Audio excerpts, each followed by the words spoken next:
Ok, la Légion, on parle de l'actualité du jour. Comme d'hab, finance, crypto. Et là, on commence un peu par la géopolitique. Et l'Argentine qui élit le libertaire Javier Milei comme président. Donc là, pour moi, c'est une énorme bonne nouvelle. Donc là, on a un libertarien, une personne qui va à contresens du système et qui va voilà, prioriser la liberté du peuple plutôt que, on dirait, enfin, en tout cas, ses propres intérêts. Donc Javier Milei, moi, en tout cas, j'en ai toute confiance. C'est de la même trempe que Poutine, Trump, voilà. Toute cette caste qui pense à son peuple d'abord. Et là, on a une personne qui n'a pas sa langue dans sa poche, donc Javier Milei, qui a battu Sergio Massa, donc une personne de gauche. Et là, il a gagné à 55% contre 44%, comme vous le voyez ici. Au début, il avait perdu le premier tour, c'était Sergio Massa qui était arrivé en tête, mais bon, la candidate, la troisième perdante, a décidé de, voilà, de donner ses voix à Javier Milei. Et là, il gagne du coup les élections. Et ce mec-là, Javier Milei, il est plutôt, voilà, assez, on dirait sanguin, mais il n'a pas sa langue dans sa poche et il prône vraiment la liberté. Il veut dollariser l'économie argentin et se débarrasser du peso là qui a croulé là. Donc on verra. Et c'est un pro, surtout un fan, et enfin un pro Bitcoin en tout cas. Donc, parce que tout ce qui touche à plus de liberté pour le peuple, il y est pour. Donc vous voyez que on dirait qu'il est assez, voilà, il a, voilà, c'est avec le cœur tout ça. Donc Milei, populiste admiratif de Trump. Voilà, là on a les médias maintenant qui vont, voilà, lui tailler un costume, on va dire. Gagne en Argentine, rapprochant le pays d'une économie dollarisée. Donc je pense que c'est la bonne solution. Le dollar, bon, voilà, c'est quand même l'argent le plus liquide, le plus puissant. Enfin, en tout cas, le fiat qui est le plus fort. Et c'est mieux que le peso, ce qui n'apporte plus rien aux Argentins, là. Donc, voilà. En tout cas, les médias voilà, s'attaquent directement à lui. Là, on a le New York Times voilà, qui déclare que c'est le Trump argentin, tout ça. Bon. Tous les médias, de toute façon, là, vous allez avoir. Hein, ici, là, voilà. CNN, Fox News, Politico, NBC. Enfin, tous les médias du monde vont, lui tailler un costume. Enfin, voilà. Voilà, et disant qu'il est dangereux, qu'il n'est pas bon. Voilà. Tous ceux qui sont un peu politiquement corrects ou voilà, qui ne rentrent pas dans ce que souhaiterait un peu plus la vague américaine là, voilà, c'est comme leurs ennemis. Et donc, comme Trump, Javier Milei va avoir cette étiquette là de méchant, voilà, comme Poutine, comme Kim Jong-un, voilà, d'un gars extrémiste, voilà, qui est un peu fou. Voilà, on connaît la chanson, tout ça. Donc en tout cas, en Argentine, l'Argentine salue hein, le nouveau candidat, tout ça. Une foule de population, tout ça là, et bon, voilà. Maintenant, ça c'est une très bonne nouvelle. On va voir le cours du Bitcoin qui a explosé par rapport aux élections là, de Javier Milei. Donc ça c'est une très bonne chose pour le futur en tout cas. Pour la finance en général, c'est une très bonne chose. Un candidat qui est plus pour les peuples que pour ses intérêts, c'est toujours une bonne chose. Maintenant, ce week-end, on a eu beaucoup de... ça a secoué là chez OpenAI là. Et donc, voilà, contre le dédommage, l'industrie technologique qui réagit à un week-end chaotique là pour OpenAI. Alors, le contexte, Sam Altman, le PDG charismatique d'OpenAI, qui a créé ChatGPT, s'est fait licencier contre toute attente. La direction avait dit que, voilà, ils n'avaient plus confiance en lui. Après, maintenant, certains ont dit qu'il y avait une histoire où Sam Altman avait violé sexuellement sa sœur, tout ça, quand elle était très jeune, à l'âge de 4 ans ou je sais pas. Il y a plein de choses qui sont ressorties. Mais dans la foulée où Sam Altman a été évincé, voilà, les membres d'OpenAI, on va dire, et le personnel travaillant qui travaille chez OpenAI, dont un fidèle collègue, je sais plus comment il s'appelle, Grockman là, je sais plus trop. Ah, j'ai plus son nom là. Tac, tac, tac. Bon, c'est pas grave, mais bon. En tout cas, voilà, on a plusieurs membres. Voilà, c'est lui là, Greg Brockman. Brockman qui a dit qu'il était choqué que Sam Altman soit viré. Et il a aussitôt démissionné aussi. Et ensuite, le personnel d'OpenAI, ceux qui travaillent chez OpenAI, se sont retournés contre la direction qui a évincé Sam Altman. Et ils ont dit que bah, si Sam Altman ne revenait pas à la tête d'OpenAI, il menaçait de démissionner. Et là, on est à un point où, en fait, Microsoft a pris les choses en main, puisque Microsoft était l'actionnaire majoritaire d'OpenAI, c'est Microsoft qui a le contrôle, et Microsoft ne veut pas laisser partir des talents comme justement Sam Altman ou Greg Brockman. Donc, Microsoft a immédiatement rapatrié, on va dire, Sam Altman, et ça, je pense que c'était la bonne chose à faire. Donc, Microsoft essaye d'éteindre l'incendie, et en fait, Microsoft a proposé d'engager directement Sam Altman avec son équipe là, Brockman, voilà, et une majorité de personnes pour diriger en fait une nouvelle équipe de recherche sur l'IA en fait au sein de Microsoft. Donc en fait voilà, Altman, à défaut peut-être de revenir chez OpenAI, Sam Altman maintenant va travailler directement pour Microsoft. Et de toute façon, Microsoft, voilà, voilà, ils savent qu'ils doivent conserver Sam Altman. C'est un énorme cerveau. Et voilà, je pense qu'ils vont récupérer Altman et tous les gros cerveaux d'OpenAI. Et du coup, OpenAI va rester une entité distincte. Et peut-être que Microsoft se séparera plus tard, en fait. Ça appartient toujours à Microsoft. Mais voilà, Microsoft, ce qui leur intéresse, c'est Sam Altman et les idéaux de Sam Altman. Donc on verra. Mais en tout cas, OpenAI s'est tiré une balle dans le pied. Ou en tout cas, l'administration qui a évincé Sam Altman a foutu le bordel. Et je pense que là, ils se sont tirés une balle dans le pied pour pas dire dans la tête là. Parce que là, Microsoft en tout cas a fait son choix. Plutôt que la direction, Microsoft préfère garder les grosses têtes. Vous voyez ? Et donc là, voilà, on a 75% du personnel d'OpenAI qui menace de démissionner et de rejoindre l'équipe IA de Microsoft si Sam Altman n'est pas réintégré en tant que PDG et que le conseil d'administration ne démissionne pas. Donc voilà, il y a des grandes chances que tout le personnel, ou là, 75% du personnel, rejoigne même Sam Altman chez Microsoft. Maintenant qu'il s'est engagé avec Microsoft, Microsoft l'a recruté directement. Donc, ce qui veut dire qu'il ne va pas revenir chez OpenAI. Et donc, ce qui veut dire que les 75% du personnel vont démissionner et certainement rejoindre Sam Altman dans la nouvelle équipe de recherche d'IA chez Microsoft. Donc là, c'est un gros coup dur pour OpenAI qui a créé ChatGPT. C'était Sam Altman, hein. Mais là, OpenAI risque de se dissoudre. Donc là, c'est un énorme coup dur pour l'entreprise OpenAI qui voit maintenant Microsoft même comme un concurrent direct. Vous voyez ? Et c'est Microsoft qui finance voilà, pour les recherches, pour tout. Et Microsoft risque d'arrêter de financer OpenAI et va plutôt financer sa propre équipe de recherche IA avec Sam Altman à la tête. Donc OpenAI, on peut dire, a signé quasiment son arrêt de mort, l'entreprise. Donc attention à ça. Donc en tout cas, qui est le nouveau PDG maintenant par intérim d'OpenAI? C'est Emmett Shear. Donc tout ce que vous devez savoir sur l'homme. Alors c'était l'ancien CEO apparemment de Twitch. Emmett Shear, que vous voyez ici sur l'écran à droite, là, en bas à droite, là. C'est lui le nouveau CEO d'OpenAI. Voilà, Sam Altman ne reviendra pas donc à OpenAI. Le conseil d'administration n'a pas voulu faire de compromis. Donc voilà, le conseil d'administration d'OpenAI est resté ferme. Et il se prive complètement de Sam Altman. Bah, écoutez, là, je pense que pour OpenAI, les temps vont être difficiles à l'avenir. Parce que ils perdent Sam Altman, qui est le cerveau hein, de l'équipe. Et Microsoft, ils vont certainement perdre le financement. Je pense que Microsoft va plutôt maintenant financer l'équipe derrière Sam Altman chez eux. Vous voyez ? Donc on verra ça. On va suivre tout ça. En tout cas, côté IA, Mastercard qui redouble d'efforts hein, pour détecter et lutter contre la fraude cryptographique grâce justement à l'intelligence artificielle. Donc Mastercard qui voilà, a un gros pied maintenant dans la cryptographie, tout comme Visa.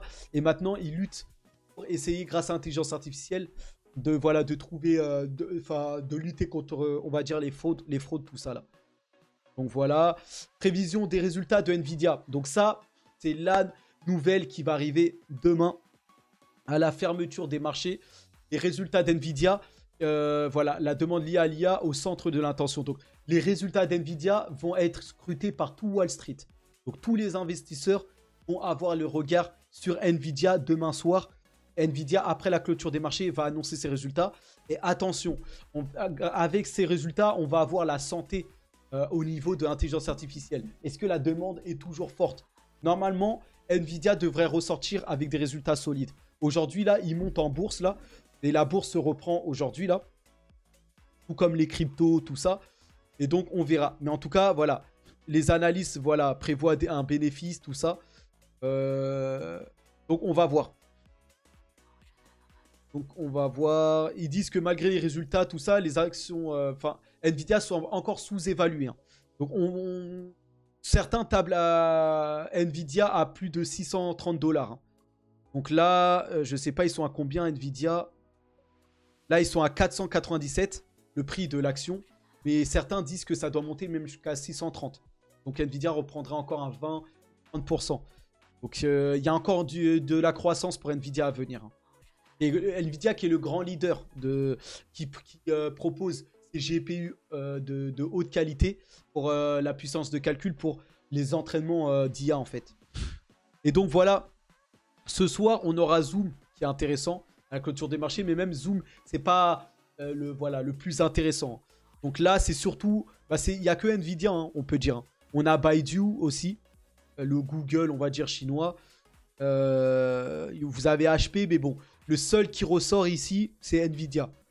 Donc Tuesday, mardi, à la fermeture, après after close, après la fermeture des marchés, après 22 h. Donc, on a hâte de voir tout ça là. Donc NVIDIA va créer de la volatilité sur les marchés. Sinon, à part ça, les événements qu'il faut retenir de la semaine, ça commence demain. Donc mardi, en premier, c'est les minutes de la Fed, du FOMC. Donc les minutes, c'est, on va dire, un rapport... concernant la réserve fédérale, ils sortent. Peut-être qu'ils peuvent ressortir des choses intéressantes de ce rapport. Ce qu'on appelle les minutes de la Fed. Ça, c'est très scruté. Parce que ça concerne les taux d'intérêt. Les investisseurs se concentrent d'abord sur les taux. C'est les taux qui dictent la cadence, la volatilité sur les marchés. Vous voyez? Et donc, on veut savoir si les taux vont rester maintenus ou vont baisser à l'horizon. Donc, voilà, c'est le plus important, ça. En deuxième, les résultats d'NVIDIA, comme je vous ai dit, donc toujours mardi, demain soir. Vous voyez. Ensuite, mercredi, on a trois choses. Les demandes initiales de chômage, enfin, le chômage aux États-Unis, les commandes de biens durables, dont quelques résultats, et le sentiment des consommateurs. Est-ce que les consommateurs on va voir en fait la santé de la consommation américaine. Avec les chiffres, on va voir si les Américains continuent de consommer ou pas. Pour que les marchés explosent et prennent ça comme une bonne nouvelle, il faudrait que justement que ce sentiment décline ou tombe en fait. Il faudrait que les consommateurs baissent leur consommation. Vous voyez? Donc en fait, c'est ce qui doit arriver quand on augmente les taux d'intérêt.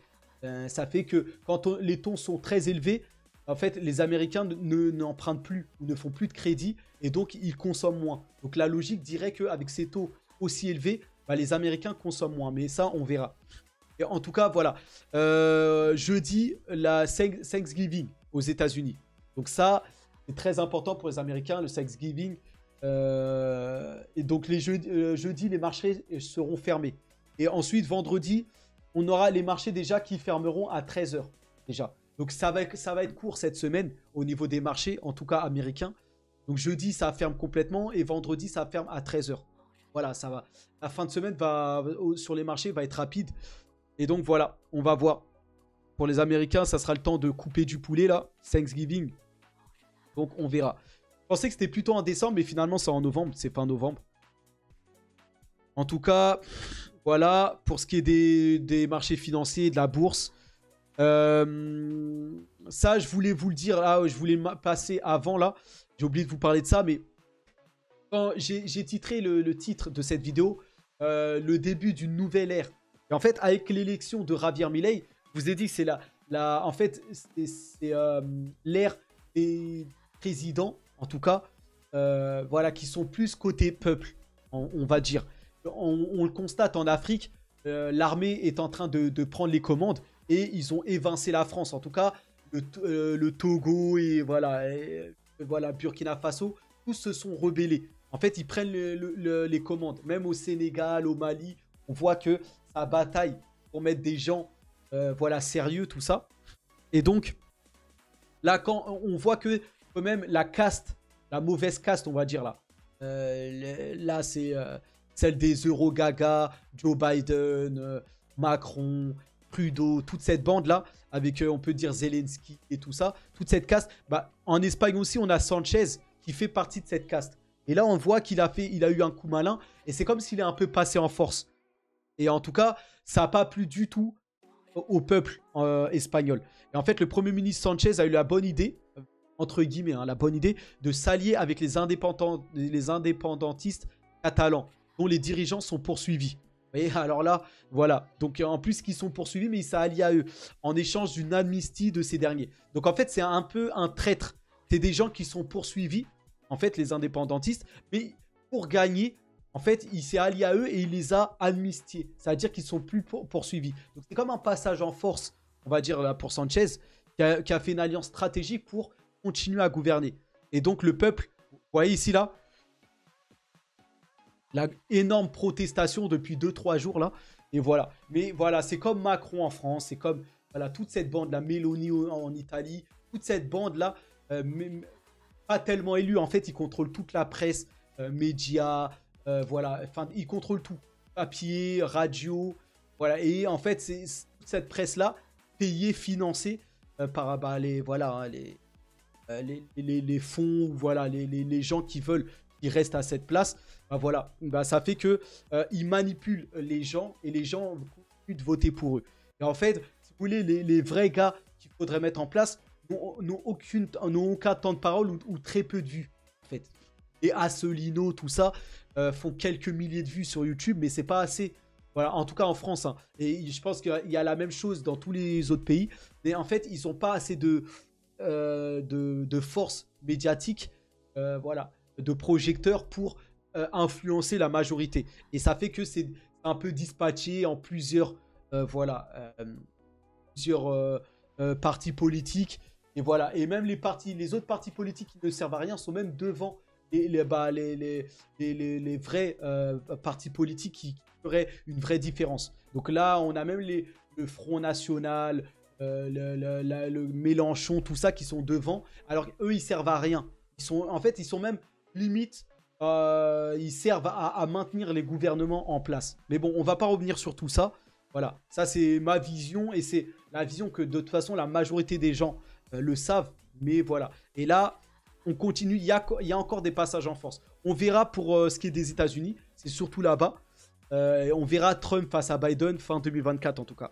Et là, admirer Tao. Donc Tao, c'est assez incroyable, plus 31% aujourd'hui. Je sais pas où ça peut s'arrêter. J'attendais une baisse pour intégrer, mais bon. En tout cas, Tao ne cesse de monter. Capitalisation de Tao est 1 milliard déjà. Hein. Donc ça ira bien plus haut, bien sûr. Hein. Mais en tout cas, Tao ne s'arrête plus là. Bitcoin qui progresse. Hein. Et là, qui repart fortement à la hausse. Voilà. Et ça, déjà, on a une partie grâce à l'élection, la victoire de Javier Milei. Vous voyez? Et quand je vous dis le début d'une nouvelle ère, c'est aussi une nouvelle ère pour les cryptos. Parce que là, pour la première fois, maintenant, on a un dirigeant, un grand pays cette fois. Là, c'est plus le président du Salvador.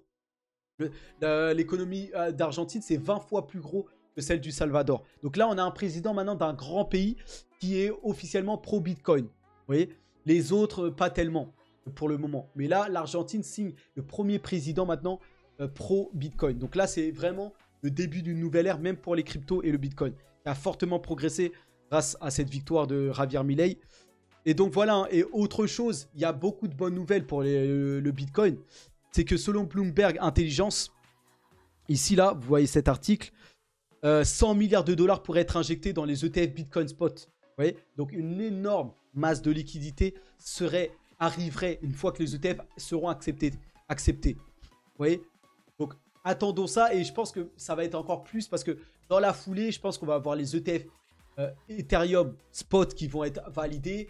comme après ETF, Ripple Spot, voire Solana Spot. Enfin, ça va être une déferlante de liquidité assez incroyable. Donc, en tout cas, ça s'en vient. C'est qu'une question de temps. Et tous les fournisseurs d'ETF se préparent.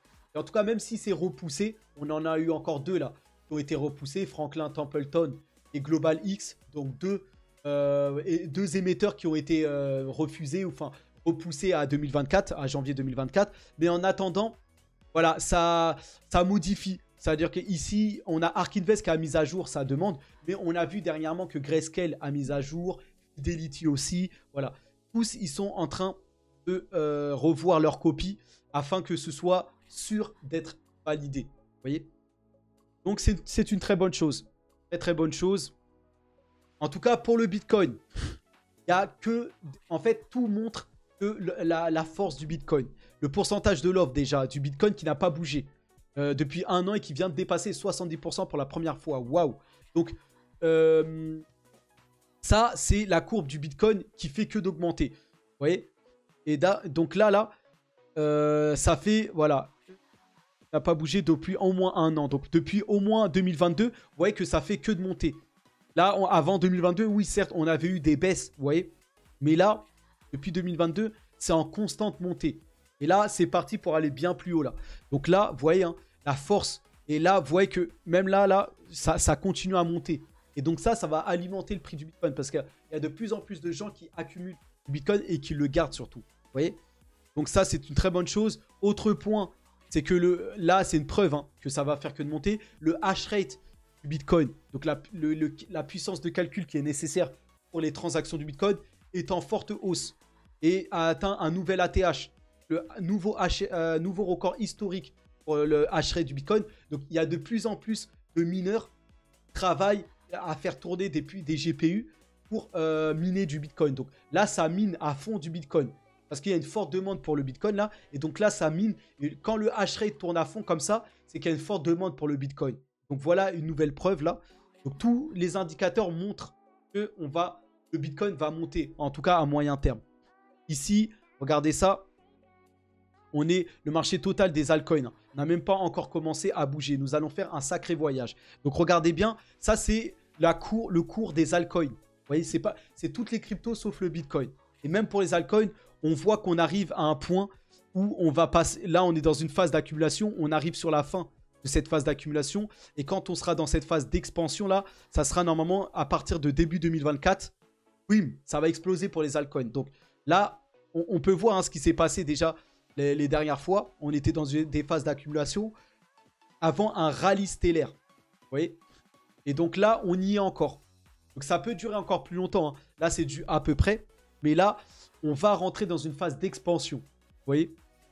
Et il y en a même qui disent que c'est un peu plus loin même la phase d'expansion. Ça sera entre novembre 2024 et novembre 2025 pour la vraie explosion. Donc là, on a à peu près 2 ans de bull run là, à venir. Donc ça va être assez incroyable là. Et ça devrait être même plus puissant que les autres. Bon après, on a des cryptos qui sont déjà pas mal capitalisés. Donc pour elles, ça va être un peu... Voilà, ça va pas faire des x50. Ça va faire des beaux x5, x10, x15. Mais pour la plupart d'autres cryptos, comme Tao justement, Render, ça on risque les x20, x50 à l'horizon là. Et donc regardez, hein, les charts le montrent, 2019, 2020, 2021. En fait, c'est toujours 3 années de hausse pour 1 année de baisse. C'est toujours comme ça. Et là, on est en 2023, ça a commencé à monter. Donc on est déjà en bull run depuis le début de l'année, en vrai.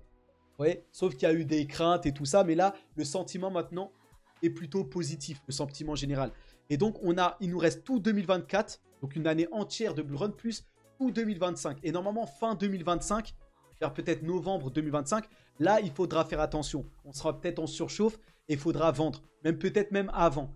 Les marchés aiment bien prendre le contre-pied. À ce moment-là, on avisera. Vous voyez? Mais là, on part déjà, on est fin 2023. Donc là, on part pour 2 ans au moins de bull run. Donc, il faut accumuler et injecter pour trouver le retour sur investissement. Vous voyez? Après, voilà, les marchés aiment bien surprendre, donc prudence. Mais si vous restez à moyen terme, ça devrait bien se passer là. Vous voyez? Et donc, allez, dernier chart. Vous voyez ici là, Bon, les images parlent d'elles-mêmes, hein, mais bon. En tout cas, le pourcentage de la bande de Bollinger permet de savoir incroyablement facilement si Bitcoin se trouve dans un marché haussier ou baissier. Les 2 ans et 7 mois de baisse des prix sont terminés. Ce seuil particulier du marché haussier à 88% nous a indiqué que le dernier cycle signe noir et tout était baissé jusqu'en octobre 2020. Vous voyez? Donc c'est ici, là. Vous voyez, c'est où on a eu le point rouge, là. Même pas. Alors, octobre 2020, c'était où? C'était 2020, juillet. Ouais, c'était. Ah oui, voilà. On était aussi jusqu'à où il y a eu le précédent point vert, là. On est monté. Ensuite, on a chuté. Voilà. C'est là que le prix a passé le moins de temps au-dessus du seuil. Les données nous montrent à maintes et maintes reprises que notre cycle ressemble au cycle 2015-2018. Je pense que nous avons encore beaucoup de temps que les prix dépassent le seuil de cycle. Donc voilà, en tout cas, les images parlent d'elles-mêmes. Là, regardez à quel point on est là. Vous voyez dans le trait en pointillé, là, novembre 2023, on est à ce niveau-là. Et en général, regardez par le passé, quand on passe au-dessus, là, comme dans les points verts précédents, là, regardez ici. En général, c'est qu'il y a un bull run qui se suit en haut, là. Vous voyez l'image, là, si je recule. Quand il y a le point vert, là, quand on passe au-dessus, là, on forme des montagnes par le haut, là. En général, c'est des bull runs. Et là, on a mis beaucoup de temps en bas, là. Vous voyez, de la board de Bollinger, enfin, en tout cas du bear market result, je sais pas comment ils appellent ça là, mais maintenant là, on est en train de passer au-dessus de cette trait en pointillé vert là, et là, en général, ça lance un bull run là, ouais, ou plusieurs bougies vertes sur plusieurs mois, en tout cas. Donc, voilà, je vous le partage, hein. Tout ça, vous pouvez le retrouver dans mon Twitter, mais tout ça, c'est très, très, très bullish, vous voyez, très, très bien. Donc voilà, en tout cas, pour le Bitcoin. Quand je vois tout ça, je peux être que bullish. Hein. Il n'y a aucun indicateur et toutes les actualités montrent en tout cas une force, en tout cas pour le Bitcoin. Maintenant, bon, il y a quelques autres nouvelles, bon, des petites mauvaises nouvelles aussi. Tether annonce avoir gelé environ 225 millions d'USDT dans le cadre d'une enquête liée au trafic d'êtres humains en Asie du Sud-Est. Donc, je dirais mauvaise nouvelle, plutôt bonne nouvelle. Parce que là, Tether réagit vite et ça montre qu'on peut bloquer, en tout cas, ces trafics d'êtres humains ou des choses comme ça. C'est-à-dire Tether, bon, bah, c'est un peu, c'est pas décentralisé, c'est assez centralisé, mais Tether contrôle la situation et empêche les choses comme ça, là, les choses illégales de cette manière. Donc je sais pas si ça va prendre comme une mauvaise nouvelle, mais bon, en tout cas, c'est une bonne chose, vous voyez. Dernière actualité, Solana, hein, qui ne cesse d'exploser. Les volumes sur le DEX de Solana explosent après la récente hausse du sol. Donc Solana a des plus hauts. Solana n'arrête pas d'exploser comme Kaspa, comme Tao. Il y a des cryptos là qui ne s'arrêtent plus. Chainlink, c'est pareil. Ils sont dans un momentum assez fort. Vous voyez? Et là, c'est le temps de Solana. Mais cette fête pourrait se terminer. Et il faut rester à l'affût. Bon, en tout cas, Solana va suivre normalement le mouvement du Bitcoin et aller toujours plus haut. Mais on ne sait jamais. Ça peut corriger fortement. Et en tout cas, on voit un fort développement et les DEX sont en train d'exploser. Donc, dans la DeFi sur Solana, ça va très fort. Et surtout dans les NFT aussi, Solana réalise des grosses ventes en ce moment. Et voilà ce qui hype le réseau, on va dire. Donc voilà les amis, c'était tout pour l'actualité d'aujourd'hui. On se retrouve, hein. Force à nous, hein. Allez, à plus.